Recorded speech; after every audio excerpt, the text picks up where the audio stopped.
Don't take this for granted. We are watching greatness. Because we are all enjoying him by seeing him play. So amazing, just amazing, no words.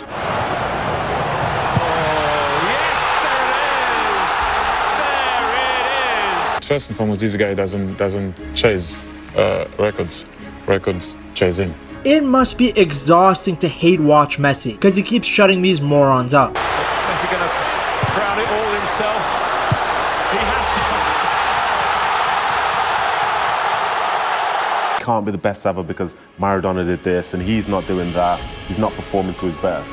And I think the last two World Cups in particular have shown essentially like how big his legacy is going to be. Yeah. A lot of people joke that Messi came to Miami to relax on the beach, drink mate, and just chill. Instead, this brother was getting prepared for a World Cup in the USA. He wasn't at the level of previous World Cups, of previous iterations of himself. I think he might have proved that wrong.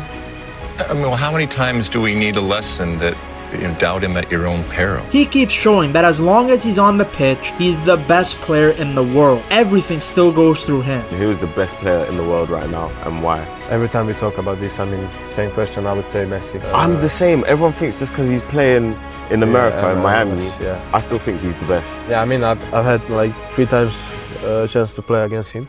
What's that like? Messi's goal to break the record for the most goals scored at the World Cup was his bread and butter. Madrid fans watching probably got PTSD because it was almost identical to the winner he scored at the Bernabeu. Good guy Messi missed the pen on purpose so he can score an ethical goal to break the record. Like, how am I supposed to explain to people that a dude who was seen as an international fraud, Lionel Messi will never be regarded as the greatest ever player because he's never done it at a World Cup. A revolver called the World Cup is put to Messi's head, and if he doesn't win it, it fires and kills him. It's madness. The truth is that if Lionel Messi and Argentina do not win the World Cup, people will look back and they'll point the finger mainly at Lionel Messi. And I think there's a feeling, not just in Argentina, but that geniuses should somehow suffer for their greatness. Is now the top goal scorer in World Cup history. He's scored more World Cup goals after the age of 35, 12 in total, than Cristiano Ronaldo, Thierry Henry, Maradona, Rivaldo, Neymar and Harry Kane in their whole careers. Never mind, you know, kind of over the age of 35. But this is what he has done his entire career. He silences the doubters. Some people talk on Instagram, others do their talking on the pitch. I think at this time as well, you get a chance to see from all around the world how important he is to so many people. Not just those in Argentina, but for those who love the game of soccer itself as well.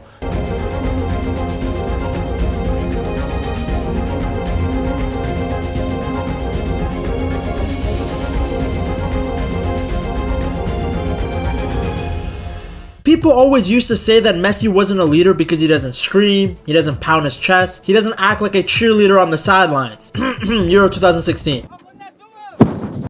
But leadership isn't about noise. Messi has been leading by example for 2 decades. If I played with him, I'd run through a wall for him because I know he'd drag me to a trophy. No existe la casualidad, muchachos. ¿Saben qué? Esta copa se tenía que jugar en Argentina. Y Dios la trajo acá. Dios la trajo acá para que la levantemos en el Maracaná, muchachos. Para que sea más lindo para todos. Así que salgamos confiados y tranquilos que esta la vamos a llevar para casa. Because when you look at his career, from Barca to Argentina to Miami, it makes perfect sense why he has more trophies than any footballer in history. The man just doesn't stop winning. When people talk about Messi's greatness, they usually jump straight into the goals, the dribbling, the highlights. But the real story about Messi isn't just about his talent. It's about the impact he has had. Everywhere he has went, Barcelona, PSG, Argentina, Inter Miami, it doesn't matter. He just wins. Before Messi arrived at Barcelona, they were already a big club. They had history, they had legends, they had won trophies. But Barca were inconsistent. They would go through cycle, a great year followed by a bad one. Messi changed all that. Before he became a starter, so in the early 2000s, Barcelona had 1 Champions League title, which they won back in 1992. They had a handful of La Liga titles, but no dominance. They had a reputation for beautiful football, but not long-term consistency. They were good, but they weren't yet the standard of world football. Once Messi broke into the first team though, Barcelona went from something great to a team where you expected them to win everything everything every season. At Barca, Messi won 10 La Liga titles, 7 Copa del Reys, 4 Champions Leagues, 3 Club World Cups, 3 European Super Cups, and 8 Spanish Super Cups. He was the reason those teams reached another level. Between 2009 and 2019, Messi led Barca to 8 league titles in 11 seasons. No team in Spain had ever dominated like that. The goals he had, the assists, the playmaking. He made Barcelona unbeatable. Teams would step on the pitch already half beaten. A lot of people try and downplay these achievements because he played for one club, which first of all is complete nonsense. I don't see anybody belittling Totti or Maldini for sticking with one club. No one says Sir Alex Ferguson can't be the GOAT manager because so many of his achievements came at United. So it's already a moronic point, but it also just doesn't make sense. Every year the Barca team changed. The 2011 team, where Messi played as a false 9, was drastically different from the 2019 team, where he had to carry everyone. He adapted to new roles, new teammates, new managers. As the years went by, the talent around him actually got worse, and yet he somehow continued winning. People downplay league titles because they aren't as sexy as the Champions League, but the league values longevity and consistency. You can go on a nice run in a cup competition, but you can't accidentally win the league. Now, of course, Messi was also incredible in the Champions League. In 2006, we saw a young Messi break out. He was actually quite impactful that year, but of course, people try and downplay that Champions League because he wasn't the main guy. Then in 2009, he was a beast. The man scored in the final versus Sir Alex Ferguson's Manchester United team. They had Rooney, Ronaldo, Vidic, and Messi, the smallest player on the pitch, scored a header to win them the title. Then in 2011, this is in my opinion the greatest Barca team ever, and Messi destroyed Sir Alex Ferguson's United again. Personally, this is my favorite version of Messi. Then in 2015, he wins the treble with Suarez and Neymar. Outside of 2006, whenever Barca lifted the Champions League, Messi was at the face of it. His 2011 campaign, the 2015 campaign, and even his 2019 one, even though he didn't win the Champions League, were some of the greatest individual performances you're ever gonna see in that competition. Messi also turned the Copa del Rey into his personal playground. He won it 7 times, and he also scored one of the greatest goals in the tournament's history. You know the one. I have to say, well, there's 3 of them right. He's still going. Look at this, Kevin. It's a brilliant run from Messi. Will he go all the way?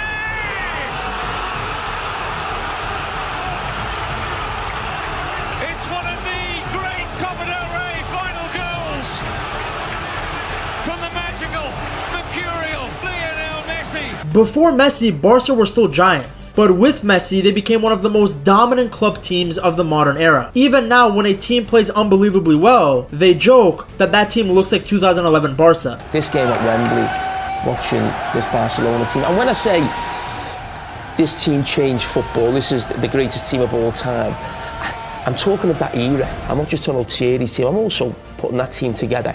In some ways, it was just, 2 or 3 players slightly different, but it was that Pep Guardiola, changing football, Messi in that position, Xavi, Iniesta, so many of the same players. I mean, that era for me is the greatest. So yes, Messi did join a great team, but he also elevated that great team into a dynasty. Then when he joined the Croissant Warriors at PSG, he continued winning. Now, I'm not gonna sit here and pretend like this was the most prestigious chapter in his career. It wasn't. But a lot of people forget that PSG did not win Ligue 1 the season before Messi joined. They actually lost the title to Lille, so they weren't as invincible as social media made them seem. Messi joined in 2021, and even though people make fun of Uber Eats, PSG still needed him. In both his seasons, PSG won Ligue 1, and Messi was a key reason for both titles. In fact, one of the league titles was literally won by a Messi free kick. Was PSG the happiest part of his career? Absolutely no. But he still produced and won. Messi left Paris with trophies, just like he always does. Now, he had already completed club football in the early 2010s, so it's only fitting that he ends his career completing international football. Because for over a decade, Messi carried the entire country on his back. The pressure was insane, and Argentina kept losing. They lost in the final of the 2014 World Cup. They lost in the 2015 Copa America final. They lost in the 2016 Copa America final. It got so bad that Messi retired from the national team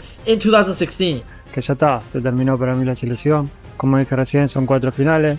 No es para mí. Lamentablemente lo busqué, era lo que más deseaba. No se me dio, pero creo que ya está. The poor guy cried after the penalty loss to Chile. Everyone kept saying that Messi would never win anything with Argentina. They said he didn't have leadership, he wasn't Maradona, he couldn't handle pressure. Es un pecho frío, camina en la cancha. No lo pueden comparar nunca con Maradona. Siempre lo banqué toda la vida, pero no puede ser. Then after the disaster versus France in 2018, many people thought it was truly over. But then, the greatest comeback story in international football happened. At the 2021 Copa America, Messi finally lifted his first trophy with Argentina. He was the player of the tournament, the top scorer, the top assister, and of course he helped Argentina beat Brazil in Brazil. Why Messi is the best player I ever seen in my life? Because he's a competitor, he's an animal. That alone would have fixed his legacy, but he wasn't done. He then helped Argentina win the Finalissima in 2022, crushing Italy, the European champions. In that final, Messi dominated again. And then of course, there's the 2022 World Cup, the Holy Grail. Messi put together his best World Cup ever. In fact, one of the best World Cup campaigns we have ever seen from any player. And he delivered Argentina their first title since 1986. 2 goals in the final, a penalty in the shootout, which was huge given the fact that he had missed in finals before. And he was the leader of the entire tournament. He completed football. Once again, he could have retired then and there. Yet he added another Copa America just 2 years later, making it 2 continental titles in 3 years. Argentina went from heartbreak after heartbreak to winning absolutely everything once Messi found the right team and the right manager. So it makes sense why the whole footballing world was stunned when after all these achievements, Messi decided to join what everybody calls the Burger King League. Now, it wasn't a surprise because a superstar was coming to America. They had seen that before. Pele to the Cosmo, Beckham to LA, Henry to the Red Bull, Lampard to New York City. All of these guys are big names, but Messi is different. Those guys came to the MLS at the end of their career. Messi went to Miami after one of the best years of his entire career. He had just won the World Cup. He had just won the Ballon d'Or. He wasn't finished by any means. He wasn't washed. He still had so much left in the tank. So the question everybody asked was simple. How did the best player in the world end up in the United States? Now, to understand this, we have to go back, because for most of Messi's life, it felt impossible that he would ever leave Barcelona. Nobody could picture him anywhere else, let alone in a league where people still call football soccer. Messi leaving Barca in 2021 was one of the craziest moments in football history. Now, it might have seemed like it happened overnight, but the problems had been growing for years. In 2020, Messi sent Barcelona a burofax, which is basically a fancy legal letter in Spain saying he wanted to leave. His reasons made sense. He was fed up with the way the club was being run. Bartomeu, the terrorist, had made terrible transfers. He had brought in Coutinho, Griezmann, Dembele, spending huge money on players who didn't fit. Shut up, you fool! Shut up! Do you know what you have done? Business! You gave my sweat to 419ers. That is what you have done! I know, but I did business! Shut up! All he had to do was surround Messi with runners, and he couldn't do that. As a result, Barca kept getting embarrassed in the Champions League. You have the collapse against Rome in 2018, the infamous meltdown at Anfield in 2019, and of course the 8-2 spanking against Bayern in 2020. Messi had enough. Bartomeu had even promised Messi he could leave whenever he wanted, then blocked him from doing so. I swear Bartomeu must have been an agent from Real Madrid. Messi wanted to go in 2020, but Barca said he missed the deadline on his clause. And because Messi didn't want to take his childhood club to court, he stayed one more season. But by 2021, Barca were a financial disaster. They had the highest wage bill in football. COVID had destroyed their matchday revenue. They were more than 1.3 billion euros in debt. And La Liga had slashed their salary cap from 600 million euros to 200 million euros. Even after Messi agreed to take a 50% pay cut, Barca couldn't register him. La Liga wouldn't bend the rules, and Messi literally couldn't play without a registered contract.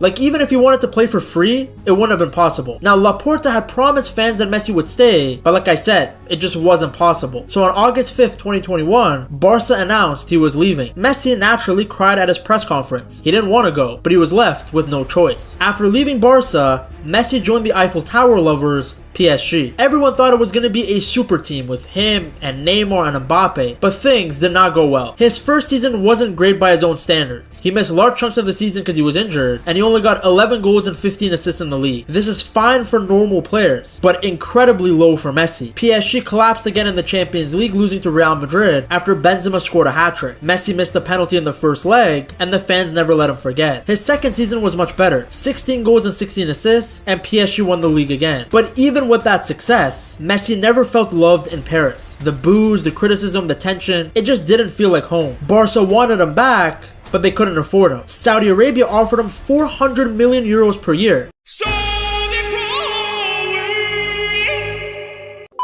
These guys were giving him unlimited money, but Messi said no. And this is where David Beckham and Inter Miami come in. Beckham had been dreaming of bringing Messi to the MLS for years. He talked to Messi's camp back in 2020. Things got serious in 2022. My vision was always to bring the best players, but the chance of bringing the best players is difficult. I sneaked into Messi's dad's hotel about 4 years ago in Barcelona for a meeting with him. They said, we want your son. We want him to come to Miami when he's ready. And then when he was at PSG, we then saw an opportunity. All of a sudden, everything aligned. I was actually in Japan the morning that I found out that he was coming. His dad had called us that week and said, Leo's gonna make an announcement. And it was 5 o'clock in the morning and my phone is like going mad. So I pick it up and I saw a barrage of like messages. He'd come out and done his interview, but we wanted him to announce it in his way. And he literally was sat in a hotel room and saying that he's coming to Miami. Inter Miami were offering him something that no other team in the world could match. A share of Apple TV revenue, a massive Adidas sponsorship, part ownership of the club, a long-term life plan in the US, and a quieter lifestyle for his family. Messi already owned a home in Miami. His family loved the city, and he didn't want another season of pressure and drama like in Europe. So he chose South Beach. And from the moment he stepped on the pitch, absolute magic. In his debut, he scored a stoppage time free kick winner against Cruz Azul in the Leagues Cup. A classic Messi moment. Then came Messi After Dark, the name given to watching Messi play at night in the MLS. Against Atlanta, he got 2 goals and an assist. Against Orlando, another brace. Against Dallas, 2 goals, including another late free kick to save the match. Miami, who were at the bottom of the league and had never won anything, suddenly looked unstoppable. Messi scored in the quarters, he scored a banger in the semis, and then he scored in the final against Nashville. Miami won the Leagues Cup, their first ever trophy, and it was all because of this man right here. In that Leagues Cup tournament, he played 7 games, got 10 goals and 4 assists. Then after that incredible run, Messi just kept going. 23 goals and 13 assists across all competitions. A record 5 assists in 1 MLS match. He helped Miami win the Supporters' Shield with a league record 74 points. He scored his first hat-trick from Miami and became the first MVP in Inter Miami's history. He changed everything, not just at the club, but the entire league. MLS was no longer seen as a retirement home. Fans around the world started watching, and Miami became a global brand overnight. Messi had joined another league, and he was dominating again. Now, the first version of Miami with Messi was thrilling, but kinda messy, no pun intended. Sure, they won the Leagues Cup right away in 2023, but injuries and a terrible start meant that they still missed the playoffs. The next year, they won the Supporters' Shield, which is like winning the league, but crashed out early in the playoffs. Tata Martino resigned, and the project fell shaky. So 2025 was supposed to answer a big question. Was Messi in Miami just a marketing thing, or could this team actually dominate? At first there was a lot of doubt. Miami got knocked out of the CONCACAF Champions Cup, and fans and media wondered if this team could ever actually win a serious trophy. Because remember, the MLS Cup might be called the Cup, but that's the holy grail of Major League Soccer. That's the trophy you want to win. But their new coach, Javier Mascherano, kept insisting that the team was learning, and slowly Miami found momentum. At the Club World Cup, they were the only MLS team to get out of their group. They eventually lost to the Champions League winners PSG, but that run gave them a lot of confidence. It was after that that everything clicked. Messi went crazy. 8 goals in 5 games, then 11 goals and 10 assists in his final 10 league games, and then 6 goals and 9 assists in just 6 playoff games. This season in particular, the piece of news that were coming out of seemingly every weekend was Lionel Messi scored 2 goals and assisted in a couple others. Lionel Messi had a hat-trick. Lionel Messi did. It's about the productivity. He wanted to win this title for Jordi Alba and Busquets, who both retired after the match. Messi talked about how emotional it was to send 2 of his closest friends out as champions. Feliz por lo que conseguimos, por ello, la verdad que terminen su carrera de esta manera es muy lindo para todos, se lo merecían después de lo que fueron. Como jugador, los dos más grandes, o entre los grandes de la historia, cada uno en su posición, con toda la carrera que tuvieron, títulos que ganaron, y que puedan retirarse con esta MLS, creo que hoy no son conscientes todavía de lo que están viviendo, del retiro, y bueno, hoy se le termina algo muy hermoso, donde le dedicaron toda su vida. Y nada, a partir de ahora empieza otra vida, la cual le deseo siempre lo mejor, porque son 2 amigos, los que quiero mucho, y nada, feliz de que se puedan ir con este título. He for real carried them at Barca and carried them again in Miami. Now, Inter Miami enter Messi era 2.0. They've closed the door on the first version of the Messi era. The old guard, Busquets, Jordi Alba, maybe even Luis Suarez, are stepping aside. Rodrigo de Paul came in, and the way that Miami dominated the playoffs showed what the future might look like. Miami did what Bartomeu should have done at Barca. Messi in the middle, surrounded by young, fast players who create space for him, who run for him. You needed to get physically fit players around him. You need to get legs in that team to run for Lionel Messi. If there was one player who was allowed to kind of take those defensive plays up, it would be Lionel Messi to manage his energy, to conserve that, if you will. And they were great. I think they managed who was around him in a better way. That's exactly how Miami scored 20 goals in the playoffs, and Messi was involved in 15 of them. Now, Messi isn't just thinking about Miami. He's thinking about the MLS as a whole. He's talked publicly about how he wants the league to grow, to invest more, and to aim higher. Miami feels the same way. They want the MLS to evolve. And having Messi, the greatest player of all time, pushing for that gives them a lot of power. Those that cover MLS depend very heavily on Lionel Messi.